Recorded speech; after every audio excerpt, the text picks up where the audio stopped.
Hanggang kailan ko kaya matitiis tong lahat na to? Ay, nasa sa'yo yun. Eh di kailangan ko pong pumili kung broken heart o broken family. Mismo. Pero teka, bakit ikaw lang ang pipili? Kailangan nyo na pag-usapan niya ni Francis sa kung ano mang paraan. Kung peaceful man o magsisigawan kayo. Ang importante, sabihin man sa kanya ang lahat. Kung hindi habang buhay lang kayong maglulukuhan.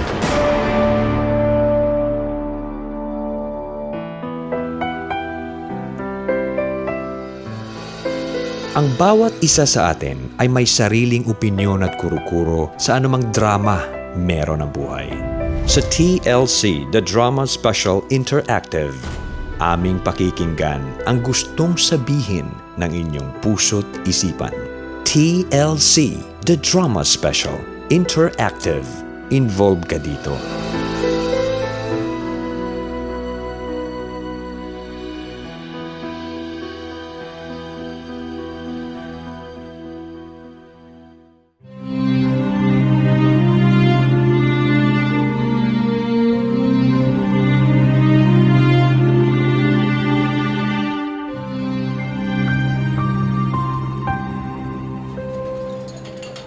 Pa-order nga, miss. Isang kanin tsaka adobo.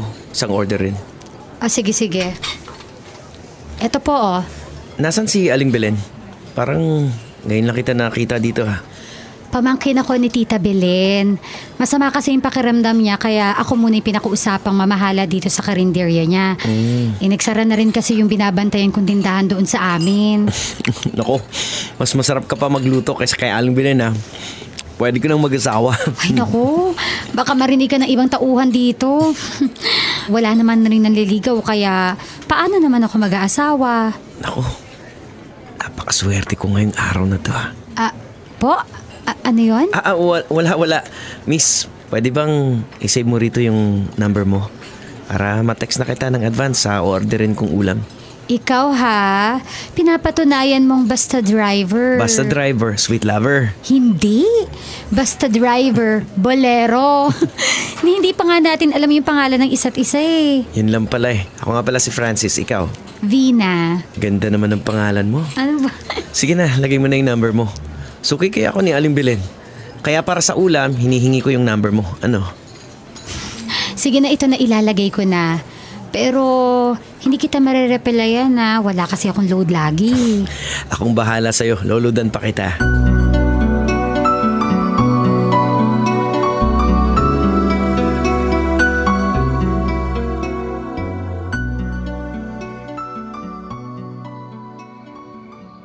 Oh, mahal. Kumusta yung biyahe mo? Okay lang, Grace. As usual, traffic. Mukhang pagod ka nga eh. Sige, kain ka lang. Grace, ang tabang naman itong sinigang mo. Ganun ba? Teka, titimplahan ko na lang ulit. May ibot sipon kasi ako kaya di maayos yung panlasa ko eh. Tay, masarap naman po yung nilutong sinigang ni nanay ah. Kumain ka na lang na kumain dyan. Sige anak, kain lang ha. Francis, mahal, gusto mo bang imasahe ko yung likod mo mamaya? Huwag na. Magkakain.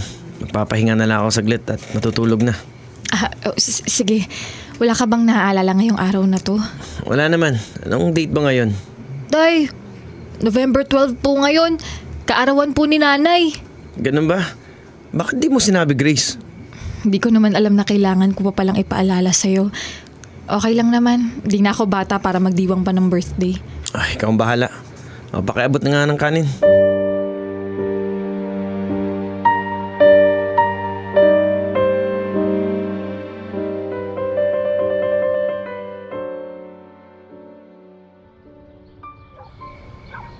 Oh, ano Grace? Inaabangan mo na namang umuwi ang asawa mo? Opo, di kasi nag-text Chong. Baka nagipag-inuman na naman yun. Hayaan mo na. Ikaw nga hindi iniintindi. Siya pa iintindihin mo. Pero Chong... Huwag mo akong mapero-pero. Hindi ba't birthday mo kagabi? Ang sabi sa akin ni Jairus, parang hindi man lang naalala ni Francis ang birthday mo. Mabuti na lang at wala ako dito kahapon. Kung hindi ay nakarinig sa akin yung asawa mong yan.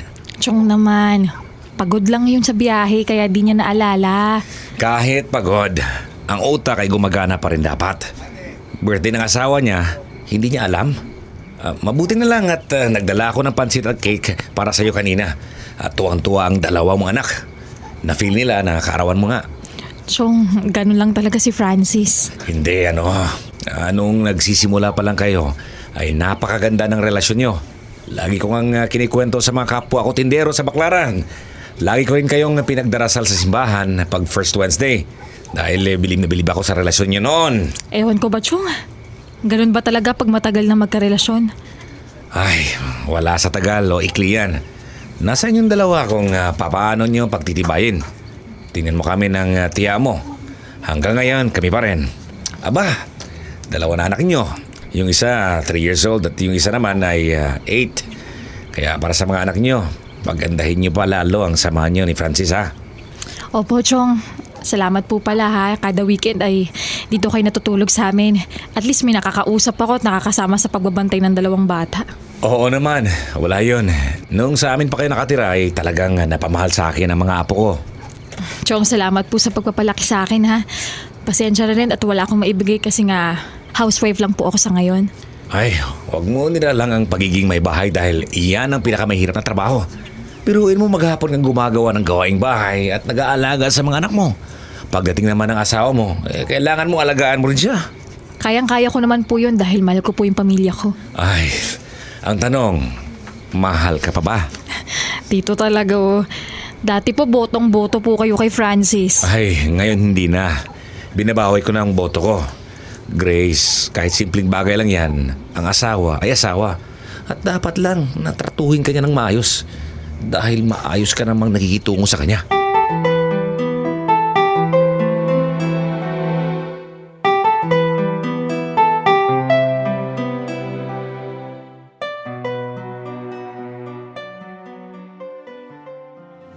Francis, hindi ka ba nakokonsensya sa ginagawa natin? May asawa kang tao. 2 pa yung anak nyo. Handa na akong iwan ng pamilya ko para sa'yo, Vina. Magsama na tayo. Para din na natin kailangan mag-check-in sa mga ganitong lugar. Hindi ko nga alam kung malinis ba dito. Isa ito lang yung kaya ng pera ko at ng pera mo eh. Gusto rin kita makasama, Francis. Sana pala, noon ko pa tinanggap yung alok ng Tita Belen ko na magbantay sa karinderya niya. Para noon pa kita nakilala. Oo nga eh. Di sana, ikaw yung asawa ko. Pero Vina, paano mo nga ba magugustuhan ng isang simpleng jeepney driver na gaya ko? Binola mo ko ng todo eh. Tsaka kahit pareho lang tayo ng antas ng buhay, ramdam ko na para akong reyna pag magkasama tayo. Hindi man sa pinansyal, kundi yung pagmamahal at pag-aalaga mo sa akin. Nararamdaman ko yun. Mahal na mahal kita, Vina. Sayang nga lang at nakikita lang kita tuwing kumakain ako sa karinderya ninyo. Pag nasa biyahe ako, miss na miss kita. Yung amoy mo, yung mga labi mo, miss na miss ko. Miss na miss, pero sigurado ako nakakalimutan mo ako pagkatabi mo na yung babaeng yun. Hindi ikaw pa rin ang namimiss ko. Iniisip ko nga na sana ikaw yung katabi ko gabi-gabi. Siguradong di kita patutulugin nun. Hayaan mo, darating din tayo roon. Pilyo ka talaga. Ay naku, huwag mo na akong paasahin.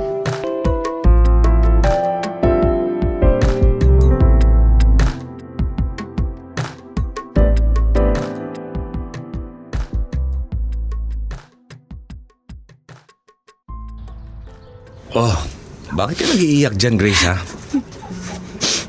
Chong, nakasalubong ko si Aling Susan kanina sa palengke. Yung ba yung chismosang yun? O, anong sabi niya? Nakita niya raw po si Francis may kasamang babae. Tapos parang hindi daw mapakali at tingin po ng tingin sa paligid. Naku, sinasabi ko na nga ba eh. Saan? Kailan? Kahapon po, 2 beses na raw nilang nakikita doon sa plaza.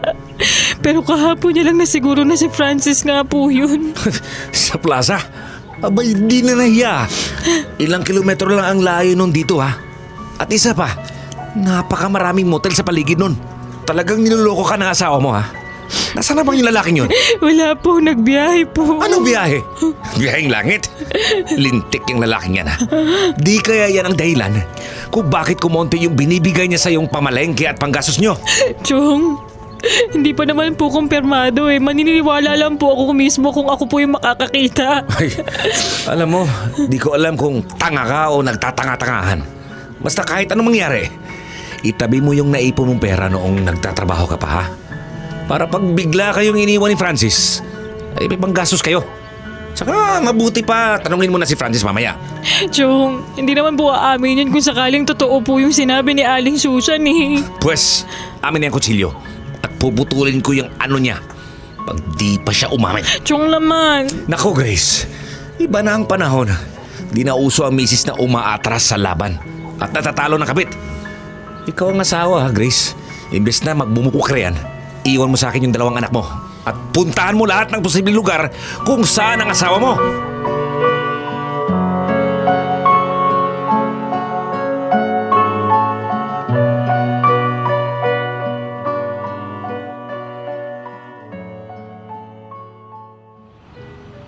Chong, nandito na po ako.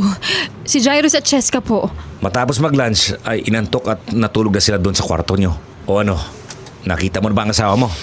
Nakapag-usap ba kayo? Chong, totoo nga. Pinuntuhan ko yung karinderya ni Aling Belen kung saan siya madalas kumain. At doon ko po nakita, Chong. Ah, nakita ka no? Chong, ang sakit. Nakita ko nagliw siya makikipag-usap sa babaeng nandun sa karinderya. Habang inabot sa kanya yung order niya at pasimple niyang hinaplo sa kamay yung babae.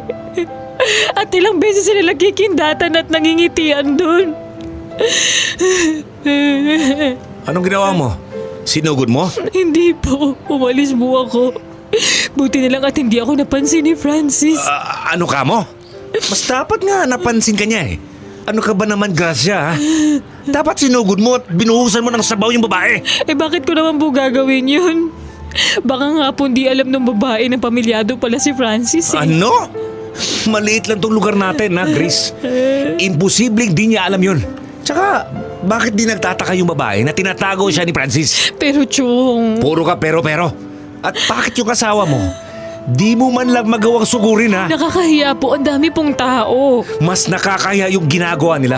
Ni isa doon, wala man lang nagsabi sa'yo. Chong, kumalma nga po kayo. Ako na pong bahala mag-ayos nito. Ayusin mo kung ayaw mo manghimasok pa ako, ha? Aba, Grace, si Francis ang nagmamadali noon na magsama na kayong dalawa, di ba? Tapos ngayon, biglang hahanap na siya ng kapalit. Ewan ko na!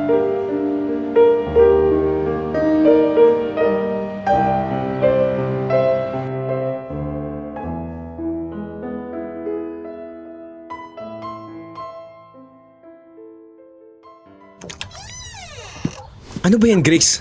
Kumatok ka naman. Ay, bakit? Hindi ka naman nagbibihis tsaka kahit nagbibihis ka, okay lang naman ah. Kumusta ang biyahe mo? Okay naman. Sa susunod, huwag ka naman pumasok ng bigla-biglaan sa kwarto. Sige. Teka, ano ba yung nasa likod mo? Eto napanalunan ko mula doon sa Christmas party ng operator namin. Kaya dinala ko dito. Para ito sa inyo. Ang dami naman yan, Francis. Ang galing ah, ang dami mo na panalunan. Teka, buksan natin. Ito yung para sa'yo.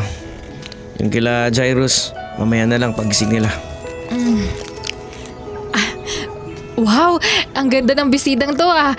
Kaso parang maliit sa akin, tsaka hindi naman ito yung paborito kong kulay, di ba? Ikaw na nga ang binibigyan, ayaw mo pa. Oh, bakit naluluha ka? Masaya lang ako. Ito naman oh. Paskong Pasko ang sungit mo. Merry Christmas, mahal. Maligayang Pasko rin. Ay teka, parang narinig ko na si Chong. Maiwan muna kita ha. Oh, Grace, Merry Christmas! Chong, Merry Christmas po. Nasaan si Chang? Susunod na lang mamaya. Nakipagkwentuhan kasi ng mga kumare niya nung Noche Buena. Ganun po ba? Ano po yung dala niyo, Chong? Ito, regalo ko para sa'yo. Ito yung kay Jairus. At ito naman kay Cheska. Yung asawa mo. Nagpahuli pa ako ng ahas sa gubat ha. Total mahilig siya sa ganon. Chong naman, huwag ganun. Andun siya sa kwarto, baka marinig ka. Tsaka Pasko naman po eh. Ano kung marinig? Ikaw, nagigigil ako sa'yo ha. Pinaglagpas mo lang kahit ikaw na mismo nakahuli. Kakaiba ka talaga. Di mo man lang kinumpronta. Okay na po yun. Sa liit nitong bahay namin kawawa lang yung mga bata pag narinig nila yung pagkatalo naming dalawa. Ay, mas kawawa sila kapag tinuluyan na ng asawa mo, yung kabit niya. Napakamartir mo, Chris ha. Wala na sa lugar. Nakakainis na. Chong, may tamang oras para pag-usapan namin ni Francis ang lahat. Ang mahalaga sa akin, umuwi yung asawa ko. Luka-luka. Hindi dahil sa'yo umuwi ay ikaw na ang panalo. Di niya respeto itong bahay na to ha, na pinaghirapang bilhin at itayo ng lolo't lola mo. Di niya na rin ako nire-respeto. Ang taong nagpalaki sa'yo at minahal kang parang tunay na anak. Chong, tama na po ang drama. Magkainan na lang po tayo. O siya, sige. Gigisingin ko na ang mga bata at mamamas ko pa kami. Tapos ikaw tawagin mo na ng asawa mo. Sige po, Chong. Francis! Francis! Halika na, kakain na tayo. Oh, sige. Sige, bye na. Mamaya, dyan ako. Grace, sige, susunod ako. Sinong kausap mo sa cellphone? Wala, yung kumpare ko lang. Ganun ba? Siya nga pala, mamaya nag-aaya mamasyal yung mga anak mo pagkatapos daw nilang mamasko. Nako, bibiyahe pa ako mamaya. Sayang yung kita eh. Di ba Pasko naman? Lumalabas talaga tayo? Hindi muna ngayon, Grace. Alam mo namang mahinang kinita ko nitong nakaraan kaya kailangan ko pang lalong kumayod. Kayo na lang ang mamasyal. Nga pala, pag tapos ng biyahe ko, doon ako pupunta sa kumpare ko ha. Uumagahin ako siguro kasi magiinuman kami. Ganun ba? Kakainom mo lang kahapon ha? Eto naman oh, minsan lang naman eh. Huwag mo na akong hintayin mamaya, okay? Hindi pwede, Francis. Pagkabiyahe mo, umuwi ka na. Pagbigyan mo naman ako, minsan lang ako humiling. Sige na nga, mahal. Dahil Pasko naman, hintayin mo ako mamaya.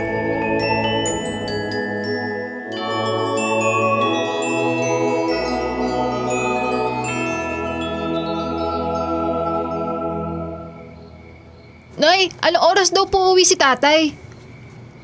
Pauwi na yun, anak. Pero Nay, gabi na po ah. Jairos, iho, matulog ka na lang. Si nanay mo nang bahala maghintay. Sige na, tabihan mo na doon si Cheska. Sige po.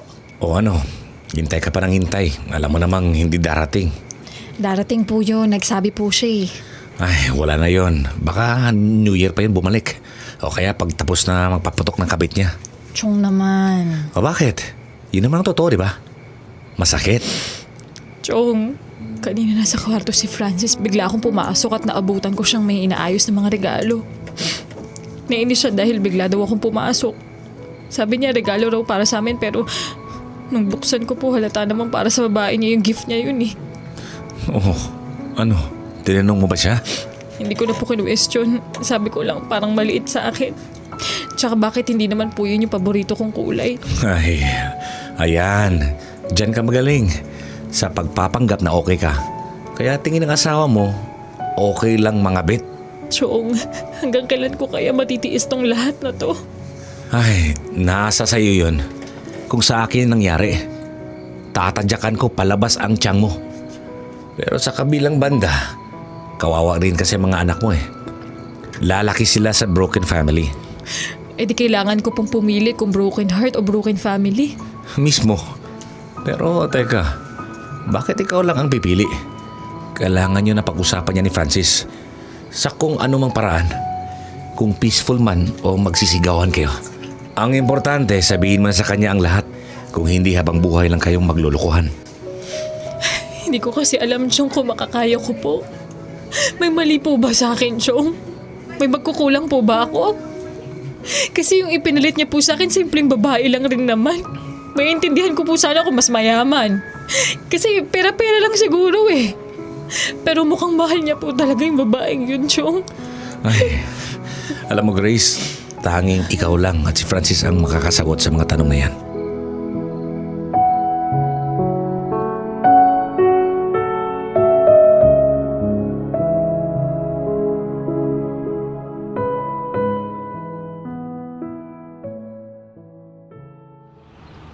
Vina, masaya ako na magkasama na tayo. Teka, ano ba itong tinutuluyan natin? Kanino ba to? Sa kumpare ko. Nakiusap ako na patuloyin muna tayo dito. Ano? Tinadan mo ako tapos makikituloy lang tayo? Mahal lang daw sa mga upa-upahan eh. Hayaan mo, bubuelo lang ako tapos lilipat na tayo. Francis, sigurado ka na ba dito? Oo naman. Pasensya na pala at hindi ko nadala yung mga regalo ko para sa'yo. Nakita kasi ni Grace eh. Okay na yun. Ang mahalaga magkasama tayo. Mahal na mahal kita, Francis. Mahal na mahal din kita, Vina. Masaya ako nasa wakas. Makakayakap na kita gabi-gabi. Di na kita mamimiss sa pagtulog. Masaya rin ako. Masayang masaya.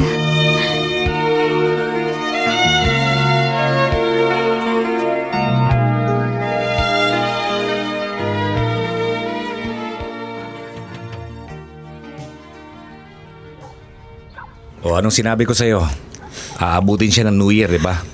Lagpas pa. Tapos na nga putukan, di pa rin umuwi. Higit 1 linggo na, Grace, ha? Grabe po, Chong. Hindi ko po akalain magagawa sa akin to ni Francis. Anong magagawa? Ginawa niya na yan. At ginagawa pa rin. Ilang buwan na, Grace, ha? Eto ka.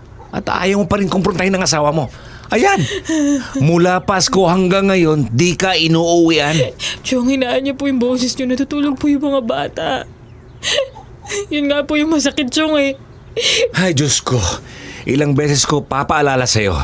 Di dahil ikaw ang inuuwian, ay ikaw na ang panalo. Ano, gusto mo? Sugurin ka na yung babae doon sa karinderya ni Aling Belen? Wag na po, Chong. Siguradong wala na rin yung po yung babae ngayon doon. Nako, ikaw, Grace, ha? Ewan ko ba sa'yo? Tinangay pa yung ipon mo. Ang talagang pagbumuka niyang lalaking yan. Yun nga po eh. Salamat, Chong, at nandyan po kayo para tulungan po ako. Ay, hindi ako habang buhay nandito. Kaya kailangan mo na tulungan ang sarili mo, Grace, ha? Sobra na!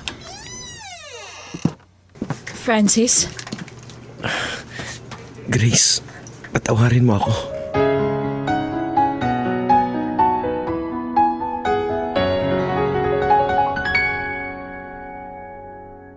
Mabuti naman at naisipan mo pang bumalik. Grace, sorry ha. Grace, patawarin mo ako, Grace. Ay, anong sorry? Hoy, Francis! Ano bang... Chong! Pasensya na pero hayaan nyo na po kami mag-usap. Ewan ko sa inyo! Grace, please, patawarin mo sana ako. Alam ko na noong una pa lang. Alam mo naman dito sa lugar natin walang nakakatakas na chismis, di ba? Alam mo na. Pero bakit? Bakit hindi ko sinabi sa'yo? Kasi niisip ko nun, ako ang may pagkukulang. Na baka pwedeng maremedyohan pa at baka magbago pa yung isip mo. Pero wala eh.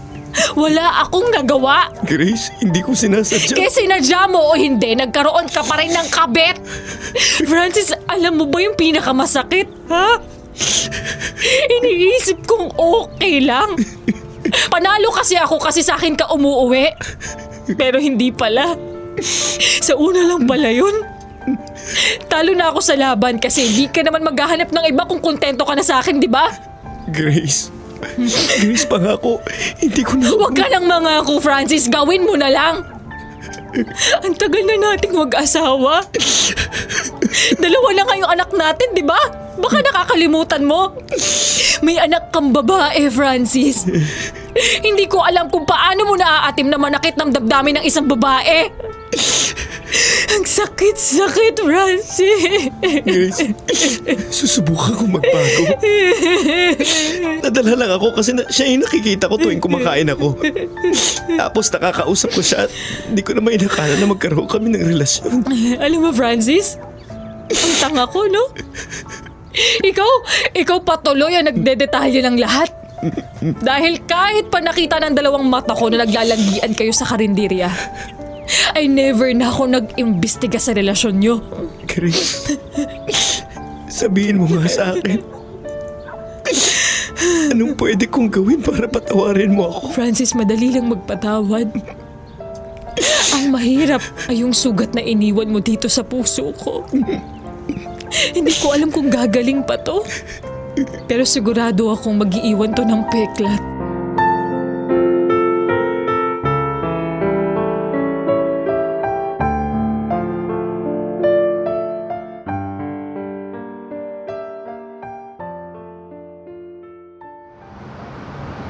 Oh, uminom ka muna ng tubig.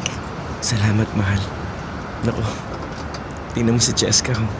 Napakatahimik ko. Oo nga eh. Ikaw talaga. Hindi mo naman ako kailangang isama sa biyahe mo para lang pagkatiwalaan kita ulit. Sus, amisis ko talaga.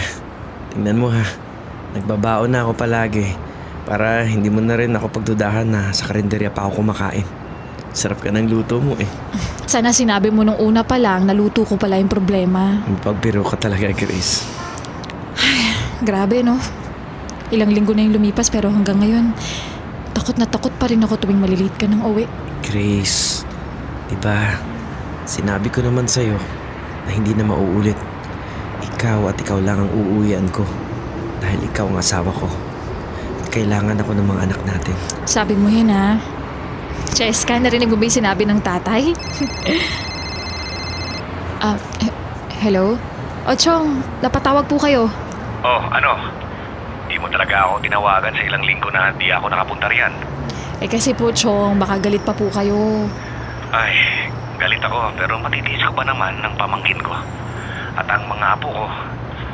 Nasaan ka ba ha? Nandito po sa jeep, buong biyahe po kasama si Francis. Aba talaga naman ha. Mukhang nagpapasakal sa'yo ha. Di naman po sa ganun, Chong. O siya, sige. Dadaan na lang ako ngayong Sabado. Mag-ingat kayo.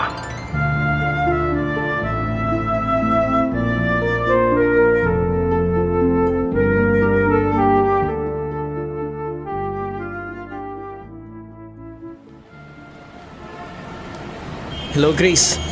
Oo, kumain na ako. Ingat kayo dyan. Ako, pasakay na uli ako sa jeep. Oh, babiyahin na ako. Sige, bye. Francis? Vina, anong ginagawa mo dito? Baka may makakita sa atin. Baka pwede tayo mag-usap, Francis. Oo, pero sandali lang ha. Alam mo namang maraming pwedeng makakita. Francis, alam kong galit ka sa akin kasi marami akong reklamo nung time na nagsama tayo. Pero pangako, hindi na ako magre-reklamo at makukontento na ako sa kung ano ang kaya mong ibigay. Vina, pasensya ka na. Pero pinili ko ang pamilya ko. Francis, alam kong ako yung mahal mo. Ramdam ko yun. Sa bawat halik at yakap mo sa akin, hindi ka naman nahanap ng iba kung kontento ka sa babaeng yun, di ba? Please, magbalikan na tayo. Miss na kita eh. Vina, huwag mo akong hawakan. Tama na, Vina. Francis, alam kong hindi mo ako kayang tanggihan. Halika, may alam akong lugar na paborito mo. May pera ako dito. Dumating kasi yung kamag-anak namin galing abroad. Sige na, tara na.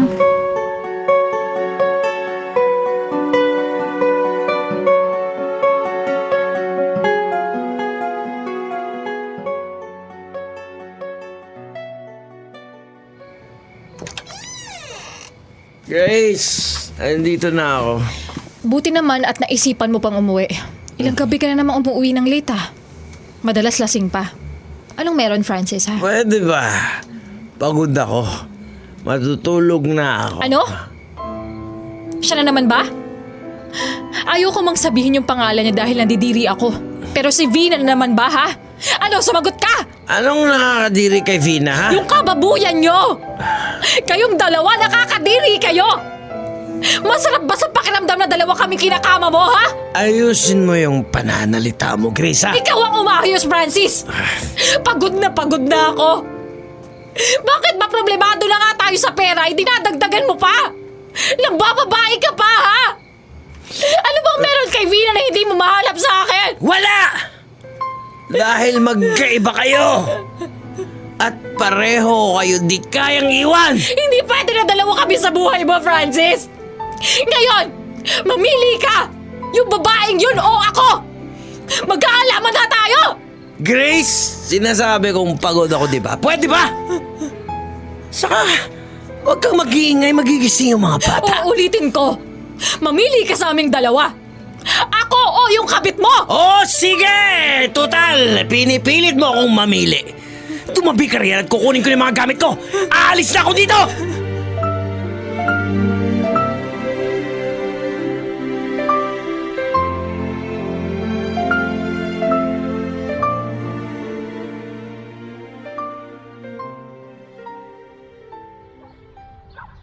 Hello, Grace. O ano, di na talaga bumalik yung magaling mong asawa? Hay, sa wakas. Chong naman. Sa wakas, sa'yo umalis na rin ang magaling mong asawa. Matatapos na rin ang kalbaryo mo. Matatapos na nga po, pero paano naman kami mag-iina? Ang hirap po, Chong. Paano na lang pag naubos tong kaunting perang naitabi ko mula sa mga inabot ni Francis? Hay, nako. Sa susunod mo na iisipin yan. Tigilan mo na yung kakaiyak, ha? Ang solusyon dyan sa problema mo, maghanap ka na ng trabaho. O kaya, tulungan mo ako sa pagtitinda sa baklaran. Paano naman po yung mga anak ko, Chong? Yun nga lang, mahirap ang sitwasyon mo nga, Grace. Alangan naman, isama mo dito si Jessica. Paano naman yan si Jairus? Aber, hayaan mo, makakaharap din tayo ng paraan. Francis, anong ginagawa mo dito, ha? Teka, Chong, bababa ko muna yung telepono. Nandito po si Francis. Ano ka mo? Bumalik pa yung lalaking yan? Hay naku, Grace. Tanga ka na talaga. Kapag tinanggap mo pa yan ulit, bahala ka na nga sa buhay mo. Grace, nasaan ang mga bata? Si Jairus nasa school pa. Si Cheska natutulog sa kwarto. Teka, ano bang ginagawa mo dito, ha? Grace, ano bang klaseng tanong yan? Kasi, di ba pinili mo na yung kabit mo? Nandito pa ang mga anak ko. Kaya kahit kailan, pwede ako bumalik dito. Bakit? Bawal na ba? Hindi naman. Siguro nag-away kayo ng babae mo, no? Oo, Grace. Teka nga. Pwede ba? Bakit puro yung pinag-uusapan natin? Kumain ka na ba? Di pa. Pagluto mo nga ako. Sige. Teka, bakit mo ko hinahawakan, ha? Masama bang mamiss ang asawa ko? Dito ka nga muna bago mo ako ipagluto. Ha? Akala ko ba para sa mga bata kaya ka nandito? Grace, aminin mo man o hindi, alam kong namiss mo rin ako. Tingnan mo nga oh. Di mo magawang magalit sa akin. Francis, pwede ba? Ito talaga. Sige, mamayang gabi dito ako matutulog para naman mabawasan ang pagkamiss mo sa akin.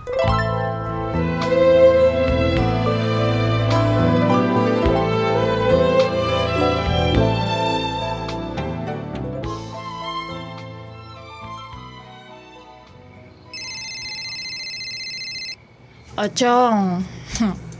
Hoy, Grace. Teka, nakainom ka ba? Ano bang nangyayari sa'yo, ha? Siguro ay umalis na naman dyan sa inyo ang hayop na lalaking yon, ano? Ang galing mo dyan, Chong! Correct na correct ka dyan. Hoy, Gracia. Ano, parausan ka na lang ba ngayon? Ikaw na ang kabit at si Vina na ang tunay. Ganun ba yun? Uuwian ka na lang kapag nag-aaway sila. Ilang beses niya na yan ginagawa, ha? Chong, hayaan mo na. At least nagbibigay naman siya ng panggastos namin. Hay nako, wala akong pakialam kung nagbibigay siya. Ikaw naman kasi, ayaw mo pa magtrabaho. Imbis na naglalasing ka riyan. Mag-work ka na at gagawa na lang natin ng paraan ang magbabantay sa dalawang anak mo.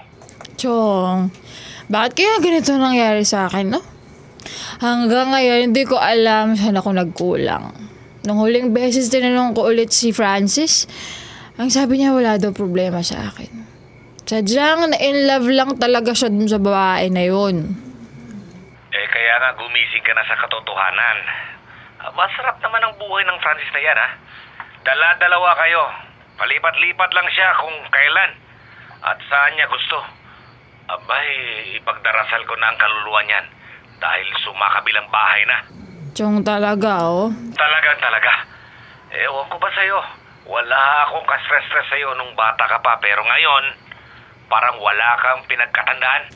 Chong, masaya rin naman yung mga bata pag nandito siya. Nandun na tayo. Pero di naman regular na nagpo-provide yung lalaking yan sa mga anak mo, ha? Kaya nga, kahit willing akong shoulderin mga gastusin ninyo, gusto ko talaga magtrabaho ka. Para maaliw ka at makalimot na rin.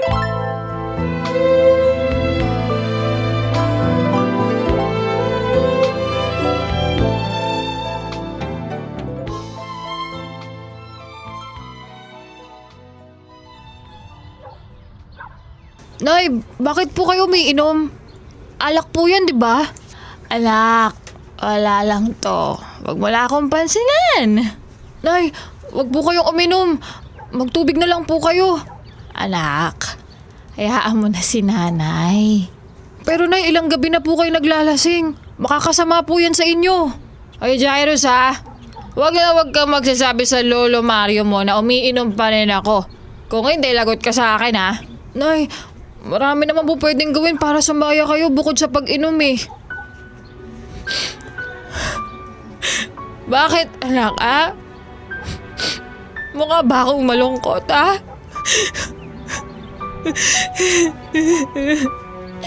Opo, Nay. Alam ko po, pag tulog kami ni Cheska, iyak po kayo ng iyak. Nasaan na po ba talaga si tatay? Siya po ba yung dahilan? Kung gusto niyo po, tatawagan ko po si tatay. Wag mo siyang tatawagan, ha? Hindi na babalik yon. Tsaka ako na ipapaliwalag sa'yo pag nakakaintindi ka na, ha?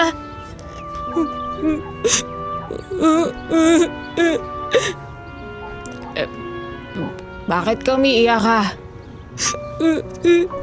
Nanay, tama na po. Huwag na po kayong iiyak.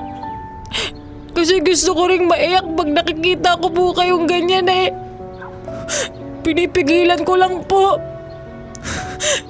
Pero ngayon po, hindi ko na po kaya. Nay, please po. Tama na po, huwag na po kayong iiyak. Sorry, Jairus. Anak ka. Sorry. Hayaan mo. Hindi na iiyak si nanay. Para hindi ka na rin malulungkot, ha? Mahal na mahal ko kayo, anak.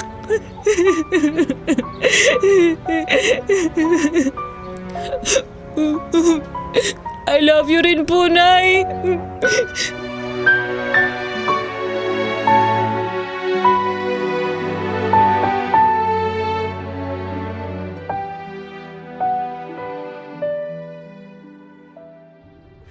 O ano, Grace? Pasalamat ka at may sakit lang si tiya mo.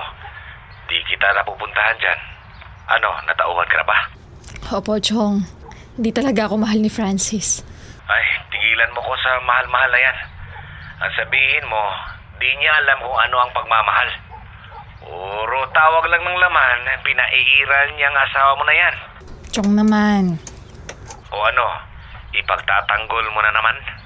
Pwede ba, Grace? Chong, salamat ha. Kahit kailan di niyo po ako iniiwan tuwing may problema po ako.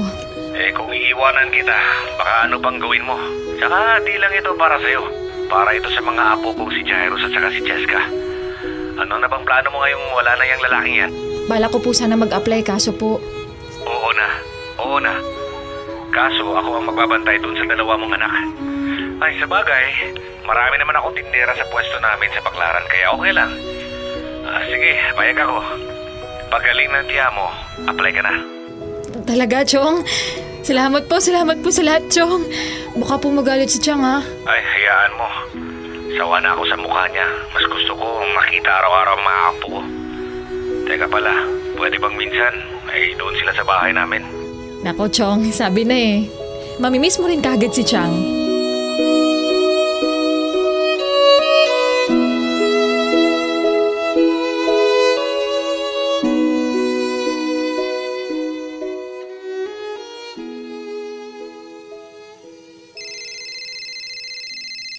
Hello? Sino to? Grace, hindi mo sinasagot yung tawag ko. Kaya nakitawag ako gamit ang ibang number. Kumusta ka na? Ang mga anak natin, musta sila? Buti na alala mo pa kami ng mga anak mo. Grace, kayo pa rin ang pamilya ko, kaya... Pamilya? Anong pamilyang pinagsasasabi mo? Wala ka ng pamilya, Francis? Grace, magbibigay naman ako sa mga bata. Yaan mo, Pag ano? Pag trip mo lang? Salamat na lang. Ang yabang mo na. Porket may trabaho ka na. Ayoko mang tumigil sa pagiging may bahay ay kinakailangan para may pangtustos yung mga anak ko. Grace, patawarin mo na ako. Patawad? May patago ka bang patawad sa akin para humingi ka ng paulit-ulit, ha? Akala mo ba anli rin ang pasensya at pagmamahal ko? Sorry pero wala nun. Dahil lahat ng pagmamahal ay ibinuhos ko na lang sa dalawang anak ko. Anak ko rin din naman sila, Grace. Oo! Anak na inabandona mo para sa tawag ng laman. Ay, sorry. Mahal mo nga pala yung babaeng ahas na yon. Grace, kasalanan bang magmahal? Bakit? Kasalanan rin bang masaktan? Francis, nang pinili mo yung babaeng yan, umasa pa ako na baka magbabago pa ulit yung isip mo. Pero nabigo lang rin ulit ako. Ang sakit-sakit isipin na para lang sa babaeng yan. Nasira yung matagal nating pagsasama. Nasira yung tiwala at tingin ko sa'yo. Grace, pakiusap naman. Pakiusap lang, umalis ka na sa buhay ko. Yung mga anak natin hindi ko pipigilang makita ka. Pero tayong dalawa, Francis, wala na. Tapos na tayo. Kung may ipagpapasalamat ako sa'yo, yun na yung tinuruan mo kung tumayo sa sarili kong mga paa. Yun lang. Goodbye.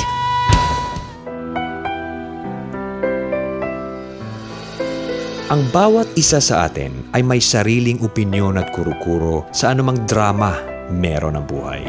Sa TLC, The Drama Special Interactive, aming pakikinggan ang gustong sabihin ng inyong puso't isipan. TLC, The Drama Special Interactive. Involve ka dito.